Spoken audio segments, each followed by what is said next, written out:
कहाँ पे थे हम लोग? बेबी यार वो प्लैंक का करवा दिया था ना, प्लैंक एनर्जी इक्वेशन करा दिया था आपको। चलिए, इसके बाद आज हम लोगों को पढ़ना था फोटो इलेक्ट्रिक इफेक्ट। इसको शॉर्टकट में हम लोग पढ़ेंगे PEF, या आप कह सकते हो PEF, ऐसे फोटो इलेक्ट्रिक इफेक्ट। पीई ऐसे शॉर्टकट कर लो, जो भी चाहो आप, photo electric effect.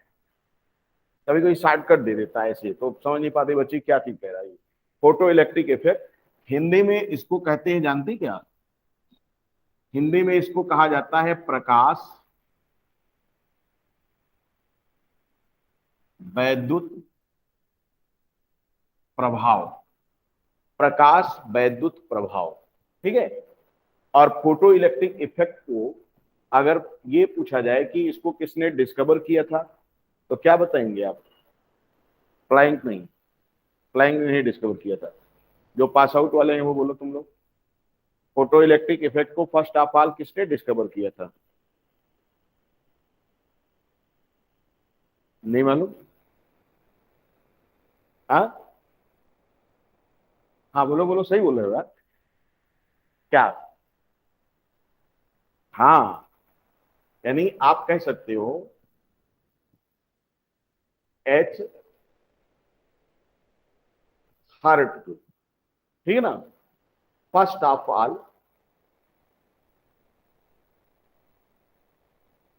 All explained that electron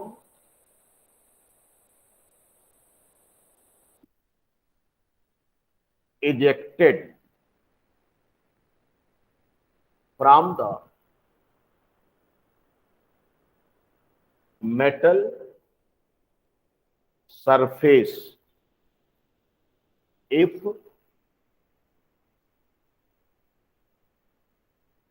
photons of definite frequency, या आप कह सकते हो और wave length strikes on it. ये देखो, सीधा सीधा, यानी कहने का मतलब ये हुआ कि एच हार्ट जो, ठीक है, फर्स्ट ऑफ ऑल, सबसे पहले इन्होंने ही बताया कि अगर मेटल सरफेस पर फोटान स्ट्राइक करें। फोटान आप समझ रहे हो, फोटान क्या है? वही क्वांटा जो होता है, एनर्जी का पैकेट। अगर वो मेटल के सरफेस पर स्ट्राइक करे तो वहां से इलेक्ट्रॉन इजेक्ट होते हैं। क्या इजेक्ट होते हैं? इलेक्ट्रॉन इजेक्ट होते हैं, यानी इलेक्ट्रॉन निकलता है।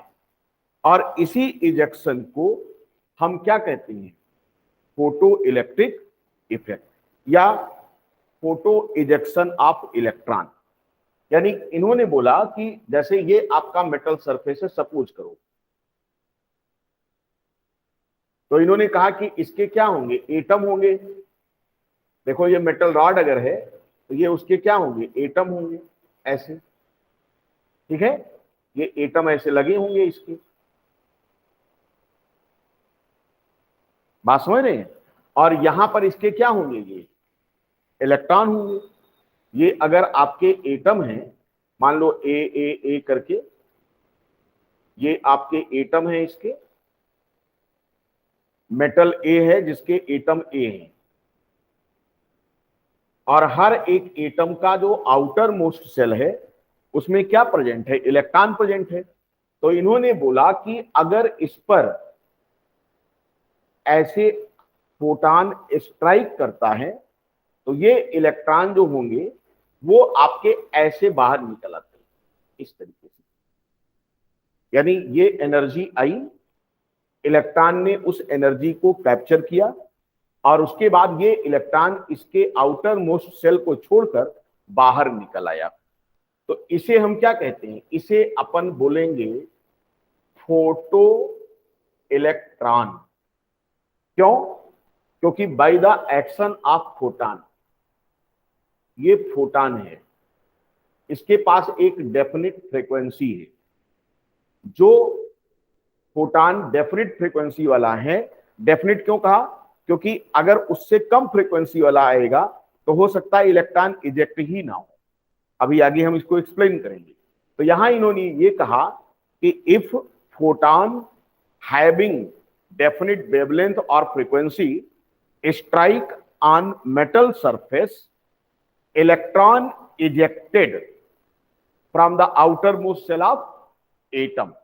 और इन इजेक्टेड इलेक्ट्रॉन्स को हम लोग क्या नाम दे रहे हैं? फोटो इलेक्ट्रॉन बोल रहे हैं। ठीक है, तो इसे हम बोलेंगे फोटो इलेक्ट्रिक इफेक्ट। अभी इलेक्ट्रिक क्यों बोलते हैं वो आगे हम आपको डिस्कस कर रहे हैं, कि ये पहले इसको आप बना लो कि क्या इन्होंने कहा था इसमें। उतारिए इसको। आकांक्षा सिंह, अब आवाज आपको प्रॉपर मिल रही है? जो मैं एक्सप्लेन कर रहा हूं, ये सारी चीजें जो लिखा हूं, ऑडियो वीडियो दोनों। हाँ जी, यस सर। ठीक है, ठीक है, ठीक है।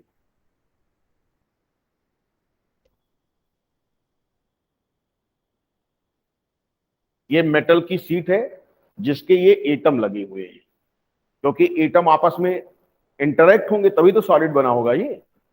और ये हमने इलेक्ट्रॉन की आउटर मोस्ट में दिखाया कि इस पर जैसे ही स्ट्राइक करेगा कौन?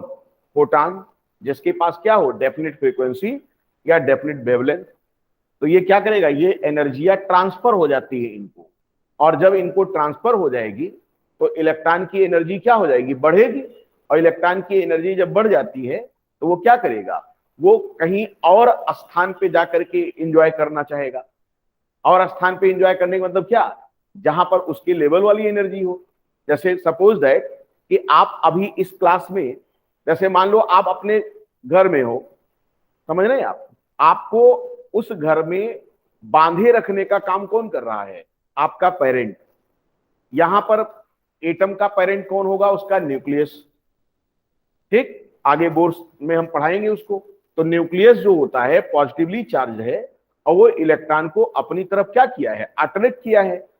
इसका मतलब यहां पर एक डेफिनिट एनर्जी से इलेक्ट्रॉन क्या कर रहा है? रिवॉल्व कर रहा है। अब अगर मान लीजिए सपोज दैट कि हमने इसको एनर्जी दिया, और तो इसकी एनर्जी बढ़ेगी इलेक्ट्रॉन की, और जब इलेक्ट्रॉन की एनर्जी बढ़ेगी तो हो सकता है कि ये न्यूक्लियस अब इसको अपने से बांधे रखने में सक्षम ना हो, क्योंकि इसकी एनर्जी क्या हो गई? बढ़ गई। जैसे बच्चा अपने माँ बाप के अट्रैक्शन में तब तक रहता है जब तक वो कमाता नहीं है, और जैसे उसको बाहर से अर्निंग शुरू होती है तुरंत ही वो माँ बाप को लात मार करके क्या होता है? निकल जाता है। क्यों? क्योंकि इधर से आई और उसकी जेब में गई, एनर्जी बढ़ी, उसने कहा क्या कि तूने मेरे लिए क्या किया? अब तक कुछ नहीं किया, मैं जा रहा हूं। तो इसी तरीके से होता है यहां भी। यानी न्यूक्लियस ने इलेक्ट्रॉन को अपनी तरफ अट्रैक्ट करके रखा हुआ था, लेकिन जैसे इस पर फोटॉन स्ट्राइक किए, इनको मौका मिला एनर्जी को गेन करने के लिए, इन्होंने अपनी एनर्जी बढ़ाई और उसके बाद कहा कि क्या कि अब तो मैं तेरे अट्रैक्शन में नहीं रह सकता, क्योंकि अब मैं कहां जा रहा हूं? दूसरी जगह जा रहा हूं। तो इलेक्ट्रॉन निकल करके यहां से क्या हो जाएगा? मूव कर जाएगा ऐसे। तो इसी को हम कहते हैं क्या? Ejection of electron due to the strike of photon. तो फोटॉन के स्ट्राइक करने से मेटल सरफेस के एटम से इलेक्ट्रॉन का बाहर निकलना क्या कहलाता है? Photo electric effect. अभी इलेक्ट्रिक क्यों? क्योंकि आप जानते हो कि अगर यही इलेक्ट्रॉन जो चल रहा है, अगर इसको सर्किट में चला दिया जाए, तो आप जानते हैं कि इलेक्ट्रॉन जब चलता है तो उसके अपोजिट डायरेक्शन में क्या फ्लो होती है? करंट। इसका मतलब मुझे करंट मिलने लगेगी। बात क्लियर हो गई? इसीलिए इसको बोलते हैं फोटो और इलेक्ट्रिक, क्योंकि इसकी वजह से करंट जनरेट होगा इलेक्ट्रॉन के चलने से। तो इसीलिए इसको कहते हैं प्रकाश वैद्युत प्रभाव। क्लियर? आप समझ में आया आपको? बना लीजिए। अब देखो, इसको डिमॉन्स्ट्रेट करने के लिए जो सेटअप इन्होंने तैयार किया था, अभी तो ये तो मैंने डायरेक्ट दिखा दिया कि कैसे कैसे आप करोगे इसको। ठीक है, अब इसको अगर हम इसका इंस्ट्रूमेंट देखें तो इंस्ट्रूमेंट में आप देखोगे कि करंट क्या होती है, फ्लो होती है। यानी इस प्रकार से इन्होंने ऐसा सेटअप तैयार किया था।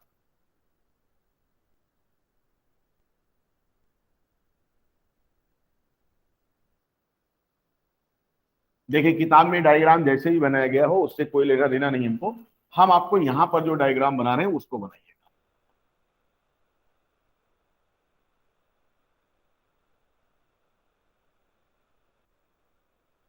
ये जैसे हो गया, और ये हमारा जो है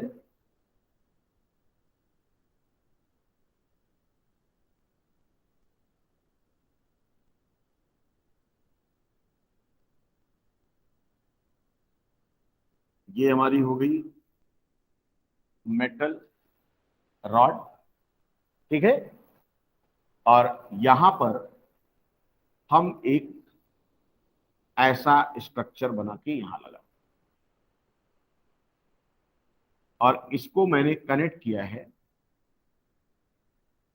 प्लस से, और इसको कनेक्ट किया है माइनस। क्लियर? ये हमारी बैटरी है। सपोज सपोज करिए, अब यहां पर क्या है, ये वैक्यूम है। यहां पर हमने क्या किया, ये यहां पर इसको जो है मैंने कहा कि ये वैक्यूम, वैक्यूम, ठीक है, यानी निर्वात, यानी प्रेशर बहुत कम है यहां, नहीं तो इलेक्ट्रॉन चल ही नहीं पाएगा। और ये तुम्हारा है क्या, ये प्लस प्लेट है जिसको हम लोग कहते हैं एनोड। मेटल रॉड, इसको मैंने क्या मान लिया, कैथोड मान लिया।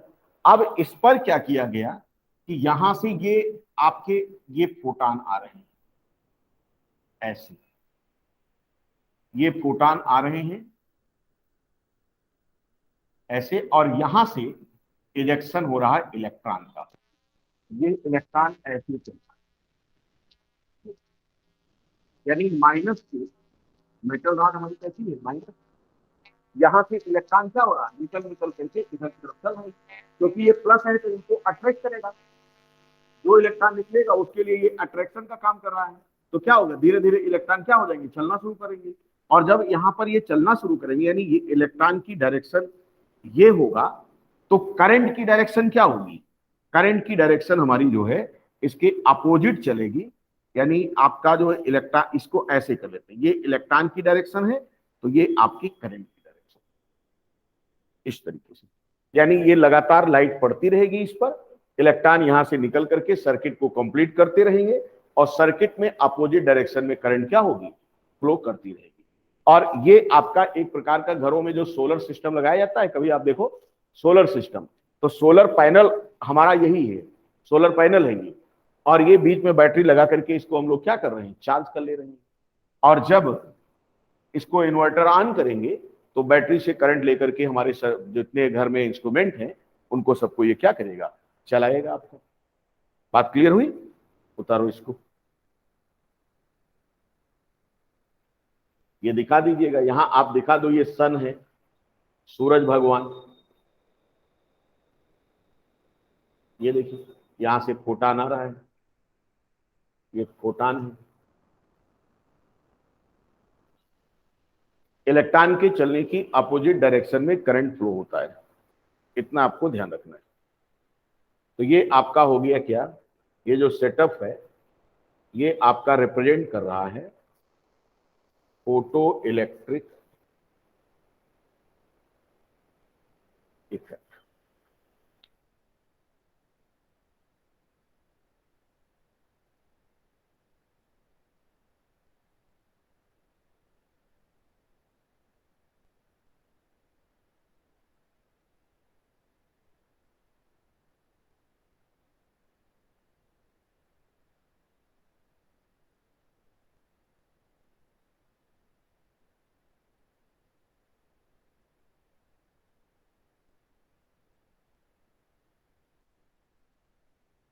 चलें अभी,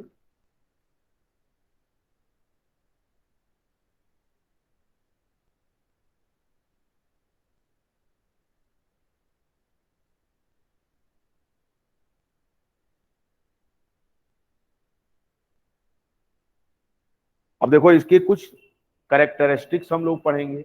फोटो इलेक्ट्रिक इफेक्ट का जो कैरेक्टरिस्टिक है वो क्या है, ठीक है ना। तो नेक्स्ट छोटी शेडिंग बना लो आप।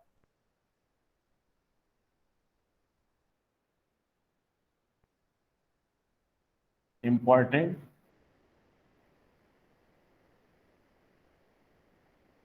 Characteristics of photo electric effect. इसमें क्या क्या हम लोग पढ़ते हैं, देखिए सबसे पहला काम हम लोग पढ़ते हैं यहां पर, नंबर 1 थ्रेशोल्ड, वेवलेंथ या थ्रेशोल्ड फ्रीक्वेंसी, ये हेडिंग बनाओ। थ्रेशोल्ड वेवलेंथ या threshold frequency. Threshold THRESHOLD, threshold. Threshold frequency या वेवलेंथ क्या होता है, तुम लोग बताओ जो पास आउट हो।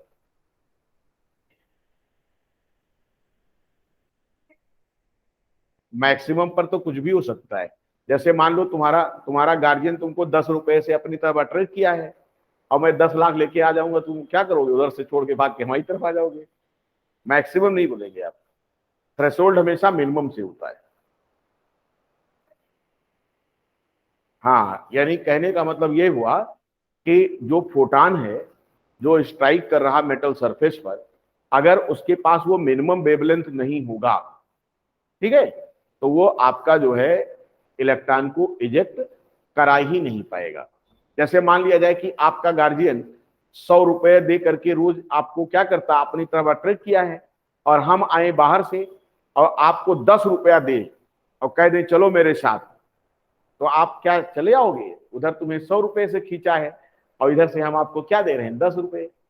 तो इसका मतलब क्या है कि अगर हमारी जेब में 10 रुपए ही होगा तो हम आपको अपने साथ कैसे खींच करके ले जा पाएंगे, नहीं जा पाएंगे। इसका मतलब क्या है कि हमारे पास वो मिनिमम अमाउंट होना चाहिए। इसका मतलब जितने अट्रैक्शन से न्यूक्लियस इलेक्ट्रॉन को अपनी तरफ अट्रैक्ट किया है, पहले तो हम उतना अट्रैक्शन अपोजिट डायरेक्शन में लगाएं, और उसे लगाने के लिए मुझे एनर्जी देनी पड़ेगी इलेक्ट्रॉन को, तब जाकर के वो काउंटर बैलेंस होगा, और उसके बाद कुछ और एक्स्ट्रा हो तब जाके क्या हो जाएगा, तब जाकर के यहां पर मामला बन सकता है। तो थ्रेशोल्ड जो वेवलेंथ होता है उसको हम लोग लैम्डा नॉट और फ्रीक्वेंसी को न्यू नॉट से रिप्रेजेंट करते हैं। क्लियर। तो यहां पर थोड़ा सा लिखेंगे कि थ्रेशोल्ड फ्रीक्वेंसी या वेवलेंथ का क्या मतलब है।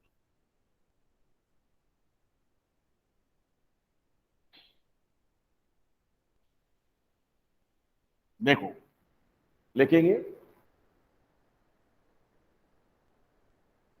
The minimum frequency of photon required to eject electron from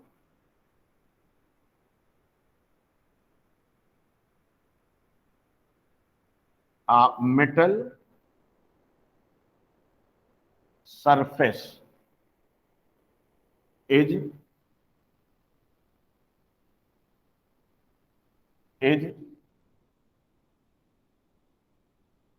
threshold frequency. यानी इसको कहते हैं न्यू नॉट, इस तरह लिखते हैं, देखो ये nu naught and wavelength associated, यानी इसके साथ जो वेवलेंथ होगी, wavelength associated will be taken as threshold wavelength, और इसको हम लोग लैम्डा नॉट से डिनोट करते हैं। ठीक है, यानी ये कह रहा है कि थ्रेशोल्ड फ्रीक्वेंसी या वेवलेंथ क्या होगी, इसने कहा कि the minimum frequency of photon required to eject electron, eject मतलब इलेक्ट्रॉन का निकलना, eject electron from metal surface is threshold frequency. इसका रिप्रेजेंटेशन क्या है, न्यू नॉट है। और फिर मैंने कहा कि इससे एसोसिएटेड जो तुम्हारी वेवलेंथ होगी फोटॉन की, उसे तुम क्या बोलोगे, थ्रेशोल्ड वेवलेंथ बोलोगे। बात समझे आपको? तो इस तरीके से मिनिमम फ्रीक्वेंसी हमारी जो है डिमांड होती है। अब क्वेश्चन ये है, क्या मेटल अगर वेरी कर जाए, क्योंकि हर एक मेटल के लिए अपना एक अलग अलग थ्रेशोल्ड लिमिट होगी, क्योंकि जैसे हो सकता है कुछ मेटल ऐसे हो उसके एटम का न्यूक्लियस इलेक्ट्रॉन को उतना जबरदस्त तरीके से अपनी तरफ ना अट्रैक्ट किया हो। जैसे होता नहीं कि घर का कुछ ऐसा बच्चा होता जो बहुत प्यारा बच्चा होता माँ बाप का, और एक बच्चा ऐसा होता जो लाखेरा टाइप का होता है, माँ बाप भी उससे क्या होते हैं, हुए होते हैं। तो बताओ माँ बाप का अट्रैक्शन उस लाखेरे बच्चे के लिए ज्यादा होगा या उसके लिए जो उसका बहुत चाहता है, लाखैरवा के लिए अट्रैक्शन कम होगा। तो लाखैरा इलेक्ट्रॉन को रिमूव करने के लिए आपको क्या करना पड़ेगा, कम एनर्जी की जरूरत होगी। और जिसको ज्यादा वो चाहते होंगे उसे घर से निकालने के लिए आपको क्या करना पड़ेगा, ज्यादा पावर लगाना पड़ेगा। तो इसका मतलब ये हुआ कि जो थ्रेशोल्ड फ्रीक्वेंसी या वेवलेंथ है फोटॉन की, वो अलग अलग मेटल के लिए अलग अलग आएगा, क्योंकि हर एक मेटल में एटम का जो न्यूक्लियस है वो इलेक्ट्रॉन को अपनी तरफ सेम अट्रैक्शन से नहीं कर रहा है, कुछ ज्यादा कर रहा होगा, किसी का कम कर रहा होगा। क्योंकि पीरियोडिक टेबल में जब हम लोग पढ़ेंगे तो हर एक एटम का जो न्यूक्लियस होता है वो अपने आउटर मोस्ट सेल के इलेक्ट्रॉन पर आकर्षण बल जो लगाता है उसकी लिमिट अलग अलग होती है।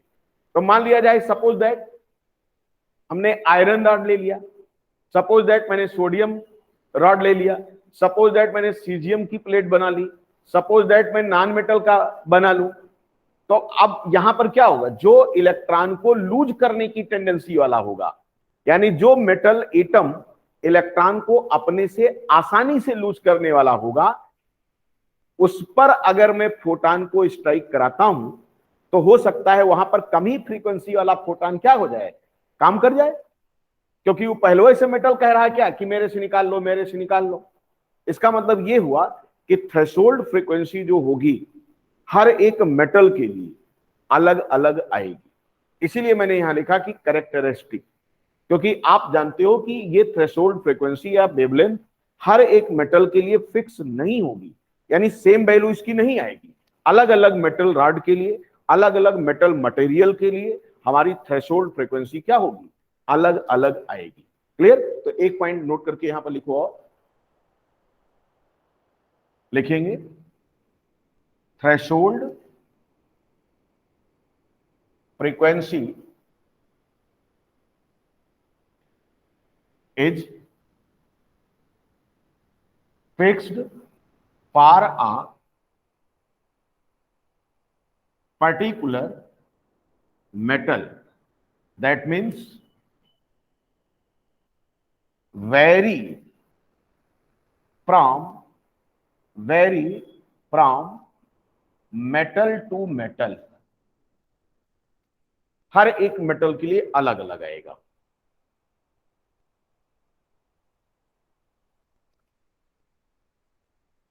तो पहला कैरेक्टर आपने देखा कि थ्रेशोल्ड फ्रीक्वेंसी है, ये क्या होती है यहां पर।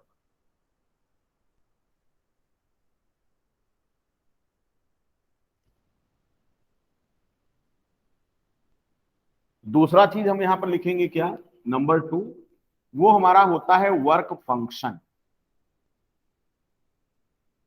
वर्क फंक्शन इसको इससे रिप्रेजेंट करते हैं, फाई से। देखो जीरो का लंबा पेट फाड़ दो, जीरो लिखा और ऐसे डंडा लगा के इसको फाड़ दिया पेट को, तो ये क्या हो जाता है, इसको फाई पढ़ा जाता है, फाई। ठीक है, तो ये वर्क फंक्शन है। हिंदी में इसे हम लोग कहते हैं कार्य फलन। ठीक, वर्क फंक्शन। जब हमने थ्रेशोल्ड फ्रीक्वेंसी या वेवलेंथ को डिफाइन कर लिया तो अब हम वर्क फंक्शन को डिफाइन करेंगे। ठीक है, उतारिए इसको मिटा दीजिए। आकांक्षा नोट हो गया तुम्हारा भाई, नोट कर ले रही हो, बोले रिप्लाई करें। बाद में ना कहना कि सर फिर पूछा नहीं। हो गया भाई तुम्हारा? हाँ, नहीं पता लगा कि हम पढ़ाते रहे आप घर पे हो, चाय पीने चले जाओ, कह दो गुरुजी देखा थोड़ो है। क्योंकि घर से पढ़ने का एक फायदा होता ना, जैसे पढ़ रहे हैं मन चाय होगा नहीं। कहीं रुको वे। हाँ जी, आप सर क्लास में चाय बनी नहीं है ना पीते। परमानेंट? अच्छा, यस चाय नहीं सर। पीती, अच्छी बात है। लड़कियों को चाय पीना भी नहीं चाहिए, क्योंकि काली हो जाएंगी नहीं तो। चाय पीने से लोग क्या हो जाते हैं, काले हो जाते हैं। देखो हम चाय नहीं पीते, कितने गोरे हैं, है ही नहीं। चलिए, हम लोग वर्क फंक्शन की बात करते हैं।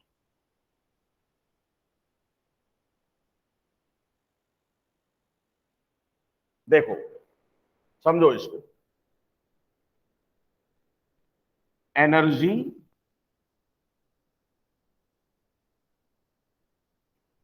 एसोसिएटेड विथ थ्रेशोल्ड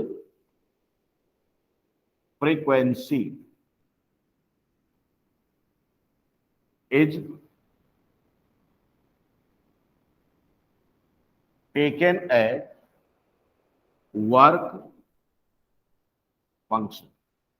अब ध्यान से देखो, यानी यहां पर जो ई होगा, ई, या जिसको आप फाई कह लीजिए, फाई, तो फाई इक्वल टू क्या होगा, एनर्जी ही होगी। और अगर न्यू नॉट उसका थ्रेशोल्ड फ्रीक्वेंसी है, तो उसमें किससे मल्टीप्लीकेशन कर दिया जाए, एच से, एच न्यू नॉट। ये क्या हो जाएगा, वर्क फंक्शन आ जाएगा, है कि नहीं। क्योंकि आप एनर्जी जो होती थी प्लैंक एनर्जी इक्वेशन से, वहां पर आपने क्या डिफाइन किया था, ई इक्वल्स टू, या E photon equals to H nu ही तो हो रहा था।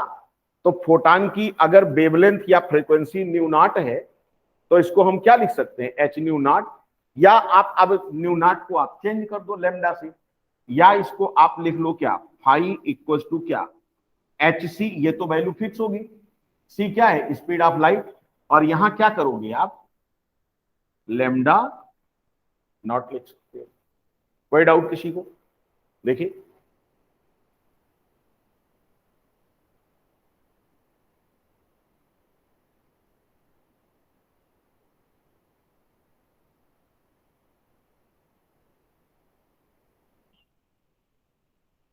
अब यहां पर देखो आप,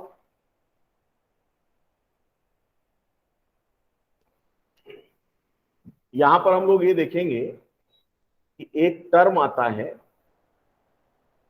आयनाइजेशन एनर्जी, आईई, इसको कहते हैं आयनन ऊर्जा।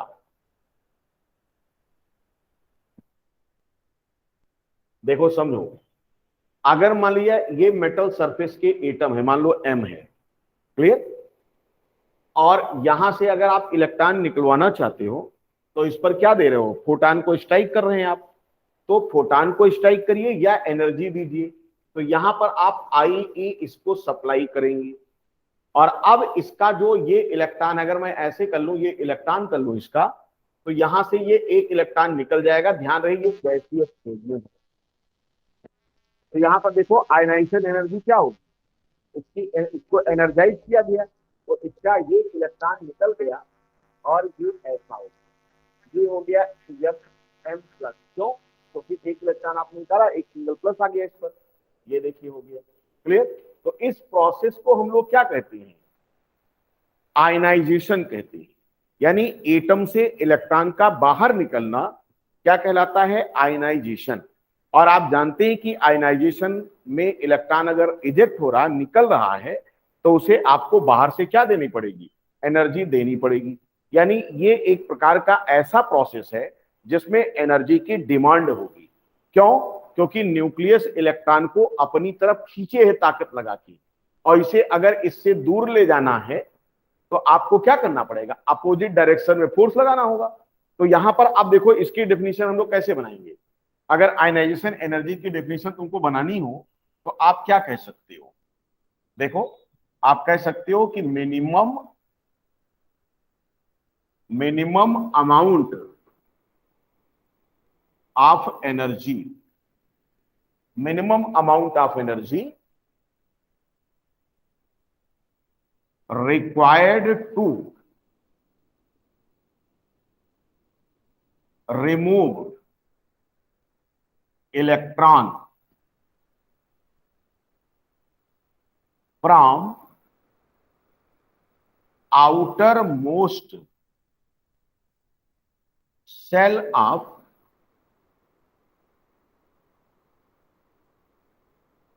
isolated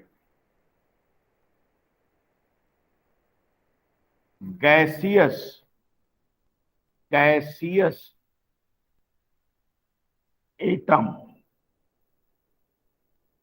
is known as ionization energy. आगे हम लोग टॉपिक में इसको बहुत डिटेल में पढ़ेंगे, अभी सिर्फ इतना जानो आप। यानी कहने का मतलब यह है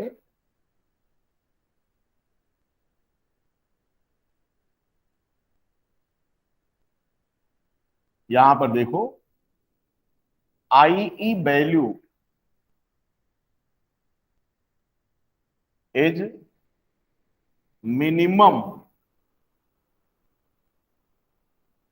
फॉर इलेक्ट्रोपॉजिटिव, जो वैद्युत धनी होंगे, electropositive atom and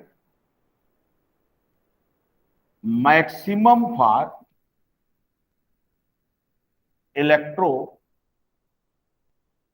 negative atom. ये हमेशा एक जनरल चीज जान दो आप। यानी जो इलेक्ट्रो पॉजिटिव होगा, समझो कुछ ऐसे एटम होते हैं जो क्या करते हैं, जो अपने बाहरी शेल में इलेक्ट्रॉनों को उतना ज्यादा अट्रैक्ट नहीं किए होते, यानी उनका न्यूक्लियस उतना पावरफुल नहीं होता है। पावरफुल कैसे होगा? अगर प्रोटॉन ज्यादा हो जाए तो पावरफुल हो जाएगा। हो सकता है उसकी साइज बड़ी हो, संभाल ही ना पा रहे हो। मान लो एटम क्या हो, बिगर इन साइज, तो उसके न्यूक्लियस से उसका इलेक्ट्रॉन क्या होगा, बहुत दूर बैठा होगा। ऐसे समझ लो जैसे कुछ बच्चे तैयारी करने के लिए घर से क्या होते हैं, बहुत दूर चले जाते हैं। जैसे मान लो कोटा पहुंच गए, अब उनके गार्जियन का जो न्यूक्लियस था, गार्जियन न्यूक्लियस था, उसका अट्रैक्शन कोटा में बैठे हुए बच्चे पर उतना होगा क्या? क्या उसका कंट्रोल उतना होगा क्या? तो बताओ, उस कोटा में बैठे हुए बच्चे का बिगड़ने का चांस ज्यादा होगा कि ऐसा बच्चा जो अपने माँ बाप के करीब है उससे बिगड़ने का चांस होगा, जो दूर होगा? यानी जो दूर बैठा है, अब वो जान रहा है कि बप्पा हमारे जनते नहीं है कि काव करथन हिया हम। अब वो शाम के टाइम कोचिंग छोड़ के कहां टहल रहा होगा? मॉल टहल रहा होगा, एंजॉय कर रहा होगा। क्यों? क्योंकि उसके गार्जियन का पावर उस पर क्या हो गया, कम हो गया, कंट्रोल कम हो गया, क्योंकि वो दूरी बढ़ गई। तो मैंने कहा जैसे एटम मान लो बहुत बड़ा है और न्यूक्लियस बेचारा सेंटर पर है, इस पर प्लस है। अब ये दूर बैठे हुए इलेक्ट्रॉन को अपनी तरफ अट्रैक्ट करता है, और एक ऐसा एटम है जिसकी साइज छोटी है, उसका न्यूक्लियस है, उसके बाहरी सेल की दूरी क्या है, न्यूक्लियस से कम है, तो बगले में हाथ पकड़े है। अब बताओ, अगर मैं हाथ से पकड़ा हूं और दूसरा मैं दूर से ऐसे ऐसे पकड़ रहा हूं, आप किसे निकाल ले जाओगे? जिसको, जो दूर है। तो वही ये कह रहा है कि ऐसे मेटल जिनका या तो साइज क्या हो, छोटा हो, दूसरा क्या हो, इलेक्ट्रॉन पर उनका अट्रैक्शन उनके न्यूक्लियस का कम हो, तो ऐसी कंडीशन में उससे इलेक्ट्रॉन निकलवाना क्या होगा, इजी होगा। इन कंपैरिजन टू किसके? ऐसे एटम से इलेक्ट्रॉन निकालना टफ होगा जिसका न्यूक्लियस इलेक्ट्रॉन को अपनी तरफ क्या किया है, ज्यादा तेज खींचा है। तो यहां पर अभी मैं आपको बहुत डिटेल में नहीं ले जा रहा हूं, मैंने सिर्फ इतना कहा कि आप ऐसे गेस करो कि ऐसे एटम जिसका नेचर इलेक्ट्रो पॉजिटिव है, इसका मतलब वो इलेक्ट्रॉन को हमेशा क्या करना चाहता है, भगाना चाहता है। तो उसके लिए जो एनर्जी डिमांड आएगी आयनाइजेशन के लिए, वो क्या होगी, कम होगी, क्योंकि एटम खुद ही चाह रहा है कि इलेक्ट्रॉन लफंगा इलेक्ट्रॉन है, भाग जाए, अच्छा है। इसका मतलब वो पॉजिटिव होना चाहता है। देखो कि भैया ले जाओ, हम पॉजिटिव होना चाहते हैं। और अगर मान लिया कोई इलेक्ट्रोनेगेटिव है, जैसे ऑक्सीजन, ऑक्सीजन के आउटर मोस्ट से इलेक्ट्रॉन निकलवाना चाहोगे तो क्या होगा, लोहे के चने चबाने पड़ेंगे। क्यों? क्योंकि वो अपने इलेक्ट्रॉन को क्या कर रहा है, अपनी तरफ बहुत तेजी के साथ खींचा हुआ है। लेकिन अगर वही बात किया जाए किससे, सोडियम का, तो सोडियम क्या कहता है, ले जा भैया ले जा इसको। क्यों? क्योंकि हम क्या हैं, इलेक्ट्रोपॉजिटिव मेटल हैं। तो इसका मतलब ये होता है कि हमारे पीरियोडिक टेबल में या हमारे अब तक जितने भी नोन एलिमेंट हैं उनके एटम को हम इलेक्ट्रो पॉजिटिव और नेगेटिव में क्या कर सकते हैं, बांट सकते हैं। ऐसा एटम जिसके न्यूक्लियस की स्ट्रेंथ ज्यादा होगी वो अपने इलेक्ट्रॉन को आसानी से निकलने नहीं देगा, तो वो इलेक्ट्रो पॉजिटिव होगा। और ऐसा जो क्या कह रहा है कि ले जा, सॉरी जो ले जा कह रहा है वो पॉजिटिव होगा, और जो कह रहा नहीं हम नहीं जाने देंगे वो क्या होगा, नेगेटिव होगा। इसका मतलब वो इलेक्ट्रॉन को जाने ही नहीं दे रहा है। बात क्लियर? तो इसका मतलब ये हो गया कि अगर किसी एटम के लिए, अब समझो मान लो मेटल रॉड है A B C, 3 metal rod है, और तीनों मेटल रॉड में मैंने ये कहा कि जो ए है उसका इलेक्ट्रो पॉजिटिव कैरेक्टर बहुत ज्यादा है, किसके कंपैरिजन में, बी और सी के। अब बताओ ए से इलेक्ट्रॉन को इजेक्ट कराने के लिए आपको कम एनर्जी देनी पड़ेगी कि ज्यादा देनी पड़ेगी, कम देनी पड़ेगी। क्योंकि मैंने क्या कहा, देखो फिर समझो, 3 मेटल रॉड मेरे पास हैं, ए बी और कौन सा, सी। मैंने ये बोला कि जो मेटल रॉड ए है उसका इलेक्ट्रो पॉजिटिव कैरेक्टर बी और सी से बहुत ज्यादा है। अब अगर हम तीनों रॉड पर फोटॉन को स्ट्राइक कराते हैं सेम फ्रीक्वेंसी वाले को, तो किससे इलेक्ट्रॉन के निकलने का चांस ज्यादा होगा, ए वाले से। क्यों? क्योंकि उसका जो है इलेक्ट्रो पॉजिटिव कैरेक्टर क्या है, बहुत ज्यादा है। तो ऐसे मेटल रॉड से फोटो इलेक्ट्रिक इफेक्ट अच्छे से देखने को मिलेगा हमको, जिससे जिसका आयनाइजेशन एनर्जी क्या है, वैल्यू कम है, यानी बहुत कम एनर्जी लग रही, इलेक्ट्रॉन निकल जाएगा। और जो इलेक्ट्रॉन वही ना निकाल पाए, जैसे लकड़ी है, लकड़ी मान लो आपके मिस्त्री आवे घर में सोलर पैनल लगाने वाला, और वो पैनल किसका बांध जाए, लकड़ी का, लकड़ी, लकड़ी से करंट चलेगी, सवाल ही नहीं। क्यों? क्योंकि लकड़ी के जो एटम हैं वो अपने इलेक्ट्रॉन को क्या किए हैं, बहुत तेजी से बांधे हुए हैं, कहीं साहब निकलबे न करब हम, इसका मतलब नहीं होगा। अब अगर सोलर पैनल बढ़िया है, उसका मेटल अच्छा है, तो इसका मतलब उसकी इलेक्ट्रो पॉजिटिविटी क्या होनी चाहिए, सबसे ज्यादा होनी चाहिए। इतनी बात समझ में आ रही सबको? नहीं तो मैं थोड़ा सा और 1-2 पॉइंट लिखा दूं, उसके बाद तब आपको एक्सपेरिमेंट और एक बताऊं इसमें। देखिए इतना मैं इसलिए चिल्ला रहा हूं जिससे आप कैच कर सको, क्योंकि किताबों में बहुत कहानी होती है, उसका कोई मतलब नहीं। ठीक है, देखिए अब यहां पर मैं बात ये करता हूं कि इफ, एक पॉइंट करके, इफ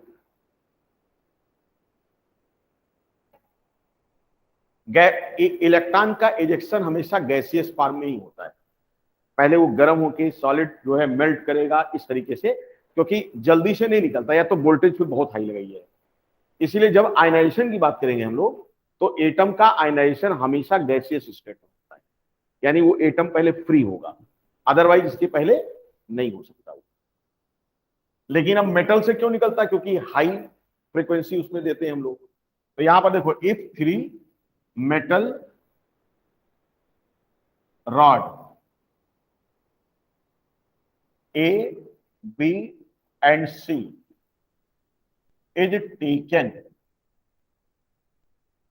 फॉर, या taken to show the photo electric effect whose work function is phi A, phi B and phi C respectively if if देखो psi A greater than psi B greater than psi सी।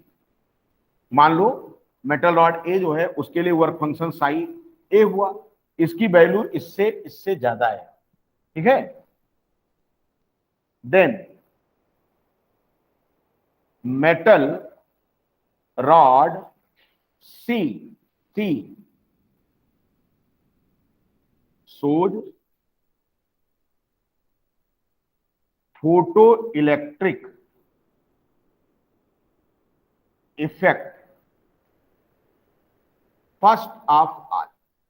ये देखो मैंने यहां सीधा बता दिया, ध्यान समझो। हमने क्या बताया था अभी कि किसी भी मेटल सरफेस से इलेक्ट्रॉन का इजेक्शन तभी होगा जब आपके फोटॉन के पास क्या हो, न्यू नॉट हो।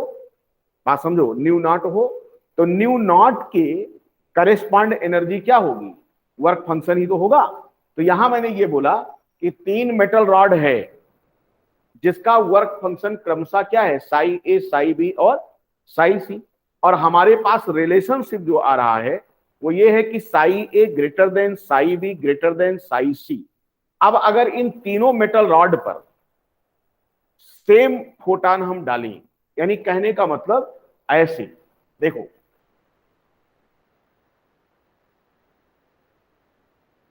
यानी हम यहां पर इस तरह अगर इसको हम बनाएं, ये हो गई हमारी मेटल रॉड, ये ए हो गया, ये हो गया हमारा कौन सा, बी हो गया, और ये हमारा हो गया कौन सा, सी हो गया। और इस पर जो है ये हमने जो फोटान लिया है इसकी वेवलेंथ क्या है, मान लीजिए न्यू नॉट है, या हमने न्यू कहा, समझो ध्यान से, न्यू कहा। और इस पर भी मैंने क्या किया, यही सेम स्ट्राइक किया, इसका भी न्यू है, इस पर भी स्ट्राइक किया, इसका भी क्या है, न्यू है। अब क्वेश्चन ये है कि आ, हाँ वही मैं आपको वही एक्सप्लेन कर रहा हूं कि ए बी सी तीनों हो गया हमारा। अब यहां पर मैंने ये कहा कि इसके लिए हमारा क्या है, देखो न्यू न्यू नॉट, अगर इसका देखें न्यू नॉट ए तो उसके करेस्पॉन्ड ये होगा, तो इसका वर्क फंक्शन क्या है आपका, ये है, ज्यादा है ये। उसके बाद किसका है ये है, इसके बाद क्या है, सी है। और फोटान की वेवलेंथ तीनों में सेम है, देखो, यानी फ्रीक्वेंसी तीनों में क्या है, इनकी सेम है। तो अगर मैं ये मान लूं कि आपका जो न्यू दिया है वो सेम है तीनों के लिए, तो कौन सबसे पहले इलेक्ट्रॉन का इजेक्शन करेगा, तो जिसके लिए वर्क फंक्शन कम होगा, अरे भाई एक कम एनर्जी चाहिए इलेक्ट्रॉन निकालने के लिए, तो सबसे पहले कौन दिखाएगा फोटो इलेक्ट्रिक इफेक्ट, सी वाला दिखा लेगा, क्योंकि सी हमने यहां पर क्या दिखाया, सी का सबसे कम है। तो यहां पर आप कह सकते हो कि since psi C in minimum, hence metal rod C will show this effect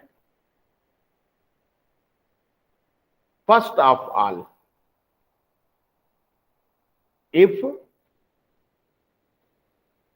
photon have corresponding new not, अगर उसके पास है तो, यानी न्यू की वैल्यू न्यू नॉट होगा तभी तो मिलेगा। मान लो बहुत कम हो, हाँ फिर से एक बार नहीं कई बार बताई, पहले उतारो, उतार लियो, उतार लो, पहले छाप लो, बिल्कुल घबराइए नहीं, हम आपको रटने के लिए कुछ छोड़ेंगे नहीं।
हाँ, फिर समझो, हमने ये कहा कि किसी भी मेटल से इलेक्ट्रॉन को इजेक्ट करने के लिए जो फोटॉन स्ट्राइक कर रहा है उसके पास क्या होना चाहिए, थ्रेशोल्ड फ्रीक्वेंसी या थ्रेशोल्ड वेवलेंथ, और उस थ्रेशोल्ड फ्रीक्वेंसी के करेस्पॉन्ड जो एनर्जी होती है उसे हम उसका वर्क फंक्शन कहते हैं, जिसको हम फाई से रिप्रेजेंट करते हैं। ठीक, अब मैंने कहा कि मान लो 3 मेटल रॉड हमारे पास है ए बी सी, और इनका वर्क फंक्शन साई ए साई बी साई सी दिया गया है। मैंने ये कहा कि जो साई ए है वो साई बी से बड़ा है, और जो साई बी है वो साई सी से बड़ा है। इसका मतलब सबसे छोटा कौन हुआ, साई सी हुआ। अब मान लो इन तीनों पर फोटॉन हम इस न्यू वाले का डाल रहे हैं, तो मैंने ये कहा कि इनमें से सबसे पहले इलेक्ट्रॉन कौन इजेक्ट करेगा, तो आपने कहा जिसके लिए वर्क फंक्शन सबसे कम होगा, यानी एका कमे खियावे परे और बाहर निकल आएगा, वही पहले करेगा। अब मैंने कहा पहले करेगा तो, लेकिन क्या वास्तव में होगा या नहीं होगा, तो मैंने ये फिर से लिख दिया क्या कि ये जो लिए हो आप इसके करेस्पॉन्ड होना चाहिए। हो सकता है जो फोटॉन तुम इस पर स्ट्राइक कर रहे हो उसका जो न्यू नॉट है या इसका जो न्यू है वो हमारे किसी भी मेटल के न्यू नॉट के बराबर ना हो, तो तीनों नहीं निकालेंगे। इसलिए मैंने कहा कि इन तीनों में प्रोबेबिलिटी तो है, संभावना है कि हमारी मेटल की जो है रॉड ये आपका फोटो इलेक्ट्रिक इफेक्ट दिखाती, लेकिन ये तभी दिखाएगा जब ये वैल्यू हमारे इस मेटल रॉड के इसके क्या हो, बराबर हो। यानी अगर फोटॉन का फ्रीक्वेंसी थ्रेशोल्ड फ्रीक्वेंसी से भी कम है तब क्या इजेक्शन हो पाएगा। वही जैसे आपको निकालने के लिए आपके घर से मुझे 100 रुपया चाहिए और हमारी जेब में 10 रुपया हो, आप निकल पाओगे, नहीं निकल पाओगे। और अगर मान लीजिए मेरे पास 100 हो तो क्या हो जाएगा, आप निकलने के लिए तैयार हो जाओगे लेकिन निकलोगे नहीं, क्योंकि इधर भी 100 था और इधर भी मैंने 100 लगा दिया। अब आपने क्या कहा कि आपके साथ चलूंगा लेकिन थोड़ा सा और ताकत लगाओ, तो हम क्या करेंगे, अपनी जेब से निकाल के 10 रुपया और दे देंगे। अब क्या हो जाएंगे, आप निकल भी जाओगे और चलने भी लगोगे। क्यों, क्योंकि मैंने आपको थोड़ा सा उससे ज्यादा लगा दिया। तो इसका मतलब अब यहां पर जो न्यू नॉट था और न्यू, अगर इसमें हम कंपेयर करें तो एक चीज हमें यहां और देखने को मिल जाएगी। देखो अभी इस पर आइंस्टीन का नहीं एक्सप्लेनेशन आया, मैं यही डायरेक्ट आपको बता रहा हूं। अभी आइंस्टीन का सब कुछ आएगा इस पर। देखो यहां पर क्या इन्होंने बताया, पहली कंडीशन, अगर मान लो न्यू किसी भी मेटल रॉड के लिए जो न्यू है, न्यू क्या है, फोटॉन है, अगर ये लेस है किससे, न्यू नॉट से, तो बताओ क्या होगा। आपसे पूछा जाता क्या होगा यहां, आप बोलेंगे no photoemission of electron, यानी इलेक्ट्रॉन निकलबे न करे। क्यों, क्योंकि ये बहुत ज्यादा है और जो फोटॉन आ रहा है उसका जो है न्यू क्या है, बहुत कम है। दूसरी कंडीशन देखो, अगर ये न्यू फोटॉन आपका किसके बराबर हो जाए, इसके न्यू नॉट के, तो अब क्या होगा, electron is about to eject, यानी निकलने की तैयारी में है, निकला नहीं है। अरे भाई केवल सरफेस पर दहलीज पे आ गया है, सरफेस के एटम है और उसके जो आउटर मोस्ट सेल में इलेक्ट्रॉन है, अब उस पर अट्रैक्शन न्यूक्लियस की तरफ और बाहर की तरफ जो अट्रैक्शन लग रहा है ये दोनों बराबर हो चुकी है, यानी न्यूक्लियस का अट्रैक्शन काउंटर बैलेंस हो चुका है। यानी इलेक्ट्रॉन चल तो रहा है लेकिन बाहर लगने वाला और अंदर लगने वाला दोनों क्या है, बराबर है। जैसे ऐसे देखो, ऐसे तुम इधर से खींचो, ये इधर से खींचो, हम किधर जाएंगे, अगर दोनों बराबर हैं तो हम कहीं नहीं जाएंगे, ऐसे रुके रहेंगे। और मान लिया जाए कि इधर वाला ज्यादा पड़ गया तो मैं इसकी तरफ चला जाऊंगा। अब मान लो दोनों बराबर हो जाएं तो एक हाथ ही उखाड़ ले जाएगा, एक हाथ ही उखाड़ ले जाएगा, ऐसा ही नहीं है।